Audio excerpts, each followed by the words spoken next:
സംയുക്ത trade union പൊതുപണിമുടക്കിന് Kerala പത്രപ്രവർത്തക union KUWJ ജില്ലാ കമ്മിറ്റിയുടെ നേതൃത്വത്തിൽ ഐക്യദാർഢ്യം പ്രഖ്യാപിച്ച് പത്തനംതിട്ടയിൽ പ്രകടനം നടത്തി. രീതിയിൽ രാജ്യത്തെ തൊഴിൽ നിയമങ്ങളെ മുഴുവൻ മാറ്റിക്കൊണ്ടിരിക്കുമ്പോൾ നമ്മൾ ഇതൊന്നും അറിയാതെ എന്തിനാണ് ഈ സമരം എന്ന് ചോദിക്കുന്നതിൽ അർത്ഥമില്ല. അതുകൊണ്ട് രാജ്യത്തെ തൊഴിലാളികൾ സമരം ചെയ്യുക തന്നെ വേണം. സമരം ചെയ്യേണ്ട സന്ദർഭങ്ങളിൽ സമരം ചെയ്യാതിരിക്കാൻ കഴിയില്ല. അതിന്റെ ഭാഗമായാണ് ഈ ദേശീയ പണിമുടക്ക്. ഈ ദേശീയ പണിമുടക്കിൽ പങ്കെടുക്കുന്ന എല്ലാവരെയും അഭിവാദ്യം ചെയ്തുകൊണ്ട് അവസാനിപ്പിക്കുന്നു. പ്രകടനത്തിന് ജില്ലാ president Biju Kurian, secretary G Visakhan, സംസ്ഥാന സമിതി അംഗം ബോബി എബ്രഹാം, മുൻ സംസ്ഥാന സമിതി അംഗം സാം ചെമ്പകത്തിൽ, മുൻ ജില്ലാ സെക്രട്ടറി A ബിജു തുടങ്ങിയവർ നേതൃത്വം നൽകി.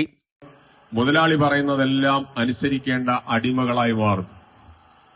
മാത്രമല്ല 12 മണിക്കൂർ വരെ ജോലി ചെയ്യിക്കുന്നതിന് ഒരു ബുദ്ധിമുട്ടുമില്ല എന്നാണ് പുതിയ തൊഴിൽ. 9 ന്യൂസ് മലയാളം, പത്തനംതിട്ട.